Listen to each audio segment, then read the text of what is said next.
আদায় করবেন না, নিয়ামত আল্লাহ ছিনিয়ে নেবে, নিয়ামত আল্লাহ ছিনিয়ে নেবে। শুকরিয়া যত বেশি আদায় করবে তত আল্লাহ আপনার নিয়ামত বাড়িয়ে দেবে। রব্বুল আলামিন সেই কথাই তো পবিত্র কোরআনে অন্য জায়গায় বলেন, وَإِن تَعُدُّوا نِعْمَةَ اللَّهِ لَا تُحْصُوهَا। বান্দা তুমি তোমার জীবনের দিকে তাকাও, আল্লাহ তাআলার কোন নিয়ামত তুমি অস্বীকার করবে? বলেন তো আল্লাহর কোন নিয়ামত অস্বীকার করার সুযোগ আছে নাকি? আল্লাহর কোন নিয়ামত অস্বীকার করার সুযোগ নাই। আপনি আপনার জীবনের দিকে তাকিয়ে দেখেন, রব্বুল আলামিন আপনাকে কত নিয়ামত দান করেছে। আপনার সুন্দর একটা চেহারার কাঠামো আল্লাহ তাআলা দিয়েছে। বলেন তো মুখটা যদি এই জায়গায় দিতে কেমন লাগতো, আবার যদি চোখটা নিচে দিতে কেমন লাগতো? রব্বুল আলামিন আপনাকে আমাকে সেভাবেই তৈরি করেছেন যেভাবে আমাকে বানালে ভালো লাগবে। আবার তাকায় দেখেন এই হাতের মধ্যে যদি বৃদ্ধাঙ্গুলি না থাকতো, বলেন তো চলতে পারতেন নাকি? বলেন, এই হাতের মধ্যে যদি বৃদ্ধাঙ্গুলি না থাকতো, আপনার হাত দ্বারা অনেক জিনিস নিতে কষ্ট হয়ে যেত। আবার পায়ের দিকে তাকায় দেখেন, আল্লাহ তাআলা দুইটা সুন্দর সুন্দর পা দিয়েছেন। এই পা যদি আপনার মধ্যে না থাকতো, আপনি চলতে পারতেন না। কথা বলেন ঠিক কিনা? আবার এই আল্লাহ তাআলা চোখ যে দান করে দিলেন, চোখে কত বড় নিয়ামত। যার চোখ নেই তাকে জিজ্ঞেস করবেন, ভাই আপনার অনুভূতিটা কেমন? সে বলবে, আমি চোখটা চাই, কারণ জমিনের মধ্যে আমার বিবিকেও দেখতে পারি না, আমার মাকেও দেখতে পারি না, আমার কলিজার টুকরা সন্তানগুলোকে দেখতে পারি না, এই আসমানের সূর্য দেখতে পারি না, কারণ আমি অন্ধ। দিনের বেলা আমার কাছে রাতের মতো মনে হয়। কথা বলেন ঠিক কিনা? এই জন্য অন্ধ ব্যক্তিকে জিজ্ঞেস করবেন, তাহলে একটু আপনি অনুভূতিটা ফিল করতে পারবেন অন্ধদের কত বড় কষ্ট।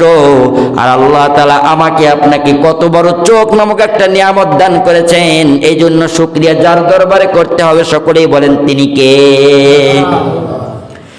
আপনি তাকায় দেখেন, আপনার প্রত্যেকটা অঙ্গ প্রত্যঙ্গ আল্লাহর দেওয়া নিয়ামত, প্রত্যেকটা অঙ্গ প্রত্যঙ্গ আল্লাহর দেওয়া নিয়ামত। আপনি জিহ্বাটার দিকে তাকায় দেখেন, আপনার বাড়িতে 10 প্রকারের খাবার আইটেম করেছেন। বলেন তো কোন প্রকারের খাবার যদি হাতের মধ্যে টাচ করেন স্বাদ পাবেন? বলেন পাবেন? পাবেন না। কিন্তু যদি জিহ্বার মধ্যে মাছ দেন, সঙ্গে সঙ্গে আপনার ব্রেন বলে দেবে আপনি মাছ খাইতেছেন।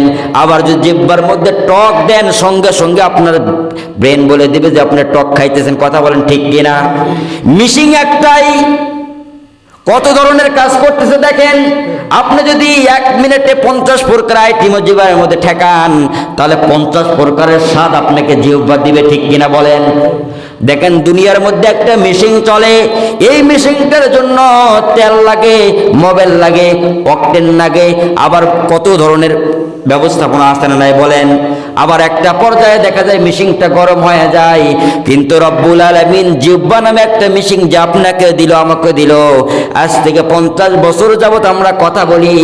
বলেন তো এই কথা বলার জন্য তেল আর পেট্রোল আর অকটেন কে দিল? মাঝে মাঝে মেশিনটা গরম হয়ে যায়।